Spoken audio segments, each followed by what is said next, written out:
You will hear two colleagues, Mike and Jane, discussing the need for new equipment in their office. You will see that there is an example that has been done for you. On this occasion only, the conversation relating to this will be played first. Hi, Jane. You mentioned that we might need some new equipment in the office. Absolutely. What we've got is too old, and much of it is faulty. Well, you know how difficult it is to replace equipment. I guess I'll just use another requisition form. We can fill it out now. The man will fill out a requisition form, so requisition has been written in the space. Now we shall begin. Hi, Jane. You mentioned that we might need some new equipment in the office. Absolutely. What we've got is too old, and much of it is faulty. Well, you know how difficult it is to replace equipment. I guess I'll just use another requisition form. We can fill it out now. If you don't mind. I suppose you're going to complain about the printer again. Sure, my printer's bad, but the copier is almost unworkable. It jams all the time, it's too slow, and it's already been repaired 4 or 5 times. We've got to do something about it. OK, I'll put that down on the form. So you want a copier, not a printer, and you work in accounts, right? Yes, that's right, the accounts department. OK, but this is a requisition form. There's meant to be a limit on the length of time you can have the item. We need it forever. The old machine's almost useless. The moment it gets repaired, it breaks again. Well, I'll just write ongoing, OK? That basically means the item will stay with us until I say otherwise. Now, the next question is, when do you want it? In a few days? 1 week? It usually takes a while for these things to arrive. If it arrived today, it would be better. We need it as soon as possible. Can you write today? Well, it can't come that quickly. I'll just write immediately. But be warned, that means it may still take some time to get here, perhaps a day or 2. That's annoying. We've got so much unexpected demand right now. Good. I'll write that as one of the reasons. We need 3 reasons, you know, or they won't grant this request. So for the second reason, I'll write original broken. And that's essentially true. It is broken. The truth is always good. But can you think of one more reason? Not really. But those first 2 reasons are surely strong enough, aren't they? Well, I think we still need a third reason. Maybe I'll have to bend the truth a bit. I'll just write, require more functions. OK? Or you could write, require faster speed. No, all these copiers operate at the same speed, so that reason won't sound true. OK, whatever it takes. Right. And shall I put your name? Jane Huang, spelt with a U, right? Well, actually, I would say your name would be more likely to get speedier results. All right. I certainly don't mind putting my name with this. Mike Green. G-R-E... Just like the colour green, right? But with that final E, which often tricks people. Yes, that E at the end tricks them all the time. Before you hear the rest of the conversation, you have some time to look at questions 7 to 10. Now listen and answer questions 7 to 10. Actually, Jane, talking about office equipment needed, I've got a list before me of all the items purchased last year. There's certainly a lot, and I can see why the owners are getting concerned. Obviously, some things are necessary in the business, like the 20 boxes of copying paper I've just ordered. And it shows here that last year our office ordered 2 fax machines, which is certainly not excessive, but there's a lot of other equipment on this form which may raise questions. Yeah, but we had special circumstances, Mike. We renovated the office and had to replace all the computers and printers. 17, I think. We actually got the printers from another department, so it didn't cost us. But sure, with 17 people all needing computers, that was a considerable expense, along with the 15 speakers and 16 headphones. Why did we need those? Everyone was using Skype to communicate with clients. They still do, of course. It's a very popular way to communicate. And we have 6 items here as well. Printers? But you said we got them from another department. No, mobile phones. paid for by the company. I remember that for our agents out in the field. They used to use landline phones belonging to the clients. OK. We also ordered lots of lighting equipment, but that can be expected. I'm not worried about that. 27 lamps and over 34 fluorescent lights. And we needed 13 new mouses as well, to replace some of the old ones. All of the replacement computers had screens, very nice screens, but some of them lacked mouses. Well, at least it wasn't 13 fans like the marketing department has just asked for. Alright, so basically the amount of equipment ordered last year was quite considerable, but it was all necessary. You will hear a representative from Easy Travel Travel Agency telling some customers the details of a planned trip to Arthur Island. First, you have some time to look at questions 11 to 15. Now listen carefully and answer questions 11 to 15. All right, hello everyone. Now, you're all here to learn about the trip to Arthur Island. As you might know, the population is about 7,000. That's permanent residents, a far cry from the early days when some 17,000 people lived there.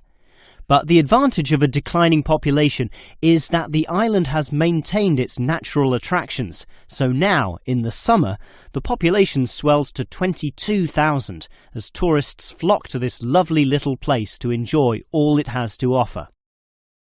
It's an interesting fact that Arthur Island was once very isolated, with only a rickety wooden bridge connecting it to the mainland. Heavy trucks could not pass over, as could be seen by the accident in 1971 when the bridge broke. This resulted in the new bridge being built, construction starting in 1972, finishing 2 years later. And since then, business has boomed for the tourism industry.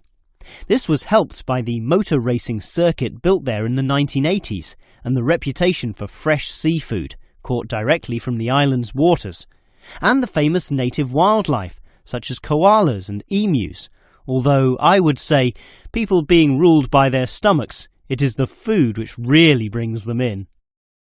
Now, the tour bus leaves quite early, 6 in the morning, and it's a long trip, but you'll really enjoy just looking at the beautiful scenery from the window. Still, we understand that you'll need to stretch your legs at some point. For this reason, we used to stop at the Emu Park Wildlife Sanctuary, until Arthur Island developed its own sanctuary, rendering that former stop-off somewhat redundant. Now we stop at the Bass Guest House next to the very interesting worm farm, which you're invited to visit, thus learning all about those humble little creatures. And if you're interested in bigger wildlife, please remember that you'll need to pay the wildlife park entrance fee on the island, so budget for that. Another important point is not to eat too many of the complimentary biscuits with your free tea on the bus, since you should keep your appetite intact so that you can indulge in some of the great eateries on the island, for example, at the famous Reggie's restaurant. Before you hear the rest of the talk, you have some time to look at questions 16 to 20. Now listen and answer questions 16 to 20. All right, you know about the history of Arthur Island and the details of our tour there, so let me now tell you a bit about the specific sites and attractions on the island itself. It's a small place, but there's a lot packed in there. If you want to cuddle a koala, the wildlife park is the first place to go. That's on the most easterly point, a small promontory sticking out into Bass Strait. But be careful, the wind can be very strong. Hold on to your hats, literally. By that time, you'll probably be ready to eat, and you could choose between Reggie's restaurant or eating at the nature reserve, or at some of the restaurants right in the middle of the island. If it's Reggie's you want, take the complimentary bus down to the southern tip. Reggie's is right on the port, taking its famous seafood directly from the boats. How fresh is that? But to save time, you could go northwards to the very opposite point of the island and eat at the restaurant in the nature reserve, then go and see the beautiful coastal scenery there. And what better way to do this than cycling? There are many trails, and Anderson's Beach also offers some beautiful opportunities for cyclists, as well as for swimming and surfing, of course. Get the bicycles, however, on the opposite side of the island, in the main township. Finally, you might want a reminder or souvenir of your trip. Obviously, there are souvenir shops all over the island, with many at Anderson's Beach. But the main spread of tourist shops is centrally located and right on the main road so that they are accessible to everyone, no matter where you are. Yes, at Arthur Island, you'll find everything you want to do and more. Now, do you have any questions? You will hear two students, Sam and Liz, discussing a project for their marketing course. First, you have some time to look at questions 21 to 24. Now listen carefully and answer questions 21 to 24. Liz, I'm getting really worried about this marketing project we have to do together. Assessment is based on a single year-long project. Oh, don't worry, Sam. All it takes is appropriate planning. I used to work in finance and we always divided the year into quarters. So let's just do a quarter-by-quarter year-long plan. Well, I intend to firstly interview people. I mean, we need raw data for this project, right? Okay, that's your job. So we just need to coordinate my contribution so that we don't double up at the beginning. I can carry out the research on all the theoretical issues and background, for example. Well, why don't you do the summaries of the main texts as well? You know, write them up. Oh, I think we know those texts well enough already, and it's only optional anyway, so let's not bother with it. Okay. Now, moving on to the second quarter of the year, I'll start collecting all the relevant information, the details, facts, and examples from my book reading, while you can do an analysis of the first-hand information you got from the interviews. Okay, and then it's break time.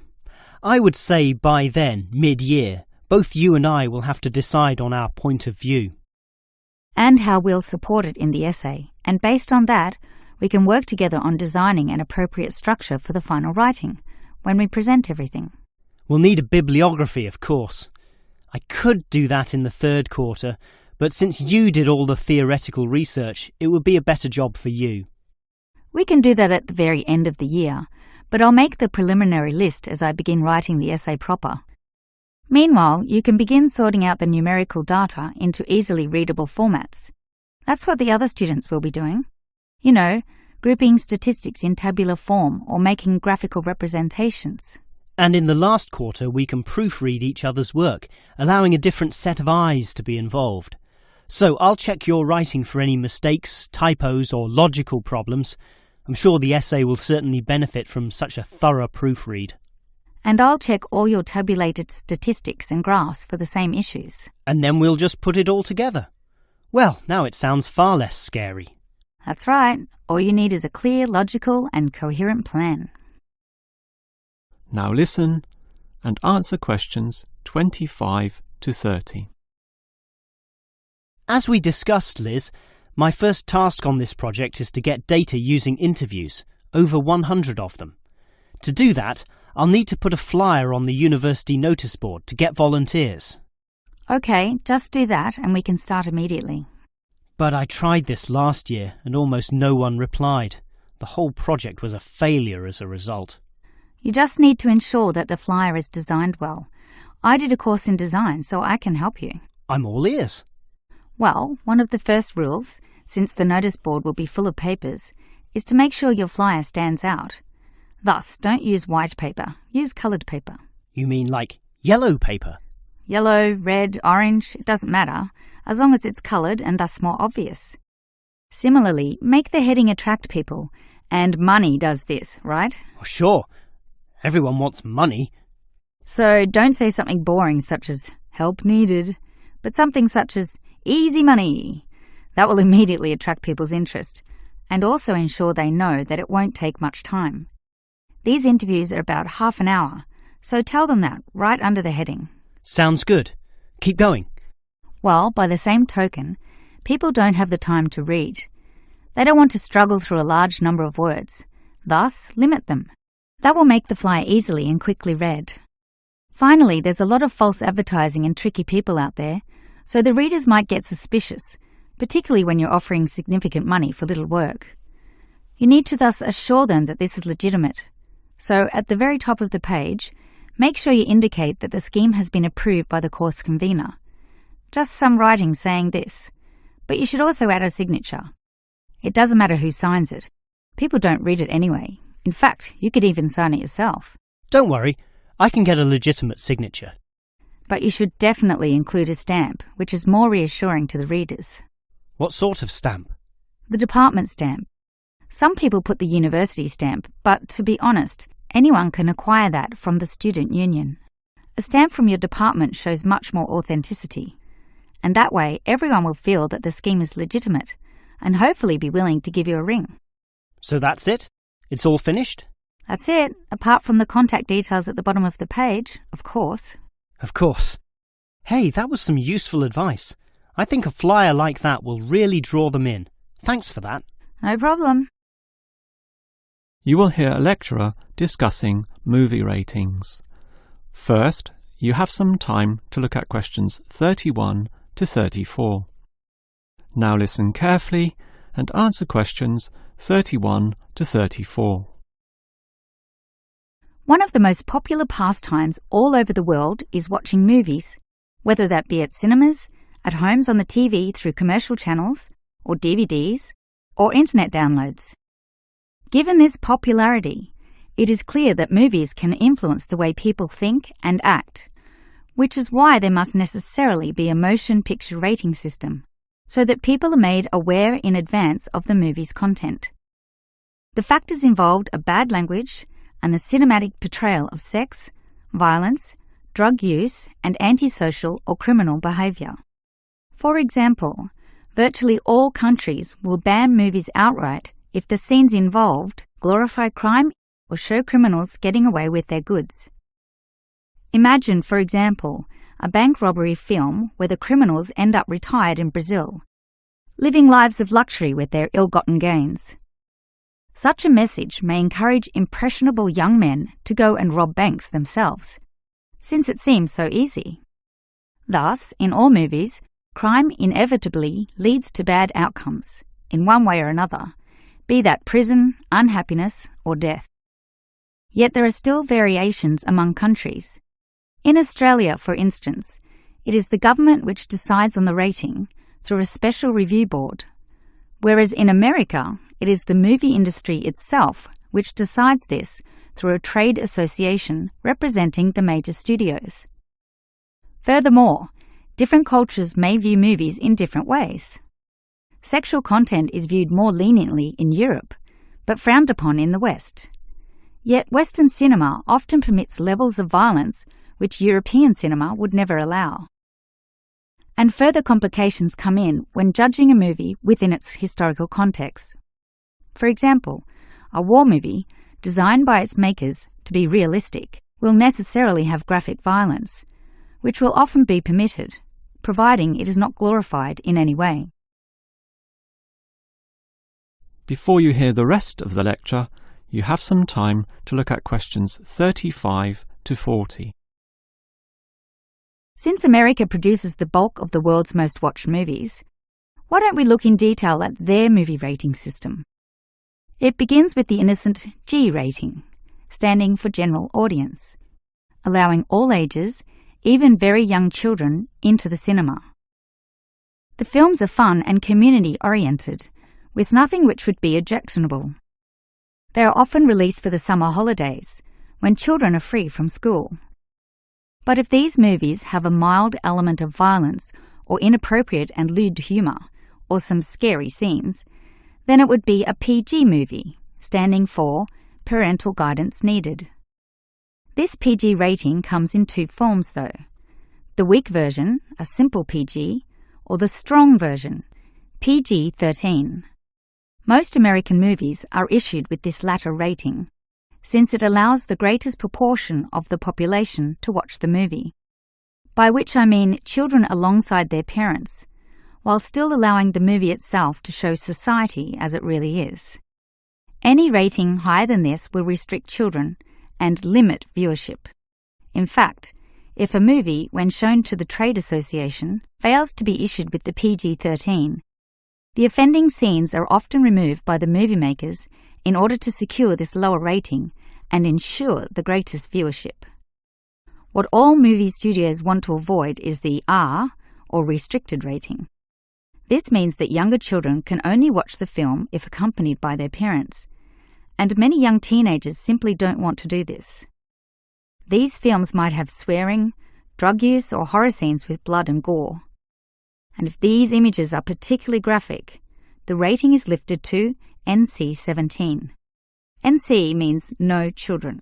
In other words, the movie is for adults only. Since it is the younger market who are particularly intent on paying to see movies, many big cinemas simply don't bother showing NC films. There is simply little to no profit involved, meaning that such films, often made by smaller independent film companies, are similarly released by independent theatres. Even then, these films only have what is known in the business as a limited theatrical release. So, go see these movies quickly or you may miss out.